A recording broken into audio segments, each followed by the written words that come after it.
지난 13일 주간 정례 임원 회의에서는 김정배 상근 부회장이 출장으로 인해 주재하여 클린스만 감독에 대한 논의가 진행되었고 경질로 결정되었습니다. 클린스만 감독이 재임 기간 동안 선수 선발과 관련하여 직접 다양한 선수를 보고 발굴하려는 의지가 보이지 않았다는 의견이 있었습니다. 라고 위원들의 의견을 소개했습니다. 또한 선수단 관리에 대해서는 팀 분위기나 내부 갈등을 제대로 파악하지 못했습니다. 지도자로서 팀 규율과 기준에 부족함이 드러났다는 지적도 있었습니다. 국내 체류 기간이 적고 근무 태도도 국민들을 무시하는 것 같았습니다. 여러 약속을 지키지 않으면서 국민들의 신뢰를 잃었고 회복하기에 불가능하다는 평가도 있었습니다. 라며 냉랭한 분위기를 전했습니다. 이로 인해 클린스만 감독이 더 이상 리더십을 발휘하기 어렵다고 판단되었다는 것이 황보관 위원장의 설명이었습니다. 황보관 위원장의 전언에 따르면 선수단 내부에 불화가 있었으며 이로 인해 경기력에 영향을 미쳤다고 언급하며 주장 손흥민과 이강인 등이 관련된 사건을 언급하고 선수들을 탓하였습니다. 그러나 위원들의 지적에 따르면 경기력 자체가 좋지 않았다는 주장에는 동의하지 않았다고 합니다. 위르겐 클린스만 감독도 정 회장의 입장 발표 직전 자신의 사회관계망 서비스 SNS를 통해 한국 축구대표팀 단체 사진을 올리고 모든 선수와 코칭 스태프, 그리고 한국 축구 팬 여러분께 진심으로 감사의 마음을 전한다. 카타르 아시안컵 준결승에 대한 모든 성원에 감사하다. 준결승 전까지 13경기 연속 패하지 않은 12개월의 놀라운 여정이다라며 사실상 이별 선언을 했습니다. 결국 정말 무능한 감독이 1년 만에 30억 벌고 위약금까지 챙기면 100억 가까이 쉽게 벌어버렸네요. 이게 다 사비가 아닌 이상 국민들의 세금이 들어가 있습니다. 축구협회 운영비의 30% 스포츠 토토 복권 기금이 들어가고 약 60에서 70%는 스폰서 및 티켓 수입입니다. 나머지 약 10% 내외가 기타 잡수익입니다. 이제는 정몽규 회장 및 관련 임원진들이 사퇴하는 일만 남은 것 같습니다. 이에 차기 감독 후보에 대한 관심이 높은데요. 클린스만 선임 당시 한국 감독 후보 리스트에 대해 다시 한번 살펴보면 좋을 것 같습니다. 이 당시 후보군이 다시금 자격이 될 것 같습니다. 오늘은 호세 보르달라스, 반프롱크 호스트, 모레노 등 5명의 감독에 대해 소개하려고 하는데요. 이들 감독은 한국 대표팀의 감독 후보로 언급된 적이 있었으며 각자의 강점과 경력을 통해 한국 축구에 기여할 수 있는 잠재력을 가지고 있다는 평가가 있었습니다. 그럼 자세한 내용 함께 살펴보도록 하겠습니다. 클린스만 대신 우리나라 감독이 될 뻔한 감독 탑5를 선정하였습니다. 5위는 호세 보르달라스입니다. 호세 보르달라스는 1960년에 태어났으며 축구 감독으로서의 경력을 쌓아왔습니다. 그는 헤타페에서 2010년부터 2019년까지 약 9년간 감독으로서 팀을 이끌었습니다. 그동안 헤타페는 라리가 2부에서 경기를 치르며 주로 중위권에서 활약했습니다. 보르달라스는 헤타페에서 강력한 수비 전술로 유명했습니다. 그는 팀의 수비력을 강화하고 공격적인 전략을 펼치는 데 주력했습니다. 그 결과 헤타페는 그의 지도 아래에서 안정적인 성적을 유지하며 라리가 2부에서 경쟁력을 갖추게 되었습니다. 2016년 스페인 라리가 2부 리그에 있던 헤타페 감독직을 맡아 단숨에 라리가 승격을 이룬 그는 스페인 1부 리그로 올라오자마자 첫 해부터 8위란 엄청난 돌풍을 일으켜 주목을 받습니다.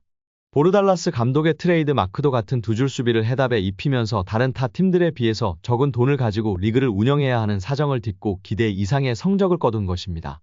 당시 측면에서 스루패스, 크로스, 침투, 중거리 슈팅 등 다양한 공격 루트를 이용했다는 점. 한쪽 발의 의존도가 높은 점은 지금의 이강인과 흡사한 선수를 잘 활용한 점이 강점으로 꼽힙니다. 이 보르달라스 감독의 장점 중 하나는 단기간에 팀을 완성시킨 것인데 매 시즌마다 발전하는 모습을 보였고 부임 4년 동안 라리가에서 12위권을 유지했다는 것입니다. 사사의 두 줄 수비 전술은 이미 벤투 감독 부임 초기 때 전략과 비슷해 보이지만 빌드업을 구사하고 거친 몸싸움을 구사하는 특징이 있습니다. 한국은 1차 후보군에 보르달라스를 포함시켰고 실제로 초반 긍정적인 반응도 있었지만 세비야, 헤타페 등의 라리가 지휘봉에 이끌려 끝내 한국 대표팀의 제안을 거절합니다. 2023년 다시 헤타페의 지휘봉을 잡은 뒤 그는 강등 위기에 내몰린 헤타페 리그 마지막 6경기에 등장해 3승 2무 1패를 기록하며 다시 팀을 1부 리그에 잔류시키는 매직을 선보입니다. 전임 감독들이 싸질러 놓은 똥을 치운 보르달라스는 2024년 페르 라리가 10위에 다시 올려놓으며 명장의 귀환을 알렸습니다. 4위는 에르베 르나르입니다.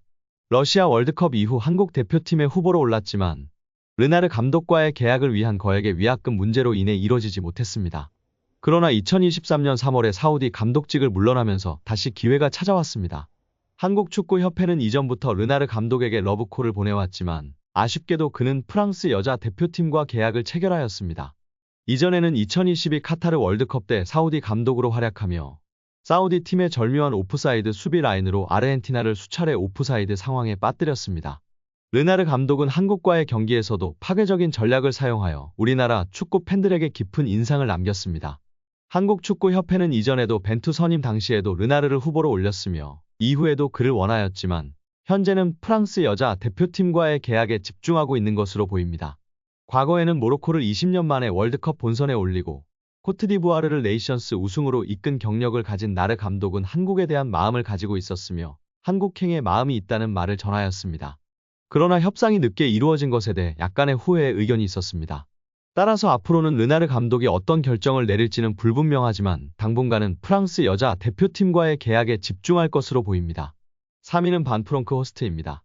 2000년대 축구 팬들 사이에서는 이름이 익숙한 그는 네덜란드 대표팀 풀백으로 A매치에서 100경기 이상 뛴 레전드 감독으로 능력을 인정받은 것은 자신이 프로 데뷔를 했던 네덜란드 프로팀 페너르트 지휘봉을 잡고 18년 만에 우승을 차지하면서부터입니다. 이후 스코틀랜드 레인저스에서 유로파 리그 전승까지 거치면서 지도력을 인정받게 되었습니다. 클럽 팀들만 지도한 그가 한국 대표팀의 레이더망에 포착이 된 것은 2022년 레인저스 감독 사임 후였습니다. 반프롱크 호스트 감독이 레인저스에서 보여준 전술은 단기 토너먼트에서 최적의 전략을 보여주었습니다. 포메이션의 유연성이 독보적이고 다양한 플랜을 준비하여 전술적 역량이 뛰어나다는 평가를 받았습니다. 이러한 특성으로 인해 반프롱크 호스트 감독은 한 선수가 다른 포지션을 소화할 수 있는 멀티력을 중요하게 여겼고 공격적이야 할 때와 합리적이야 할 때를 잘 선택해 노아웃 토너먼트에서 유럽의 유명 클럽들을 모두 격파해 나갑니다. 그렇다고 홈을 전략을 구사하는 것은 아니었습니다.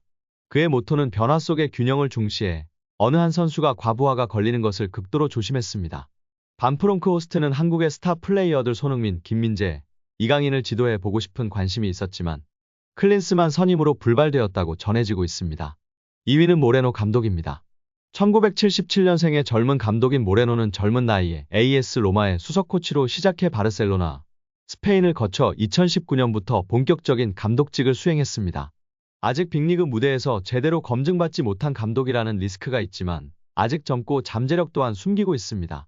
다만 AS 모나코 감독 시절 구단과 마찰로 인해서 한국축구협회는 이 감독과의 트러블을 염려했습니다. 그럼에도 후보에 올려놓은 건 벤투 감독이 추구하는 축구 철학과 연장선에 있다는 이점이 있었고 한국 축구 팬들도 찬성 쪽으로 기울긴 했습니다. 전술은 합격점이지만 마인드와 독단적인 스타일이 협회와 맞지 않는다는 것이 있어서 배제가 되었습니다. 모레노 감독은 스페인의 선진 축구 시스템을 일찍이 흡수했고 제대로 된 단까지 갖추어서 우리나라 축구에 좋은 영향을 줄 것이란 기대감이 컸습니다. 실제로 모레노 감독은 전술과 훈련 분야에 대한 석사 학위까지 보유했습니다. 사사의 전술을 주로 쓰는 모레노 감독은 바르셀로나, 스코치 시절 바르셀로나 선수들이 박수를 쳤을 정도로 훈련 세션 호평을 받았습니다. 다만 정식 감독으로서의 성과가 거의 없는 게 큰 단점이었습니다. 1위는 마르셀로 비엘사입니다. 설명이 필요 없는 가장 네임밸류가 높은 감독입니다. 연봉 문제 등으로 가망성이 없다는 기사도 나왔었죠. 마르셀로 비엘사는 아르헨티나 출신의 축구 감독으로 전 세계적으로 알려진 감독 중 한 명입니다. 비엘사 감독은 세계적으로 유명한 전술적인 지식과 열정적인 감독 스타일로 알려져 있습니다. 비엘사 감독은 세부적이고 철저한 전술 분석과 선수 개발에 주력합니다. 그의 감독 스타일은 공격적이고 고강도의 경기를 선보이는 것으로 유명합니다. 그는 팀의 공격력을 극대화하기 위해 공격적인 포메이션과 전술을 사용하며 선수들에게 높은 팀워크와 인간적 가치를 중요시합니다. 비엘사 감독은 다양한 팀에서 감독 경력을 쌓아왔습니다.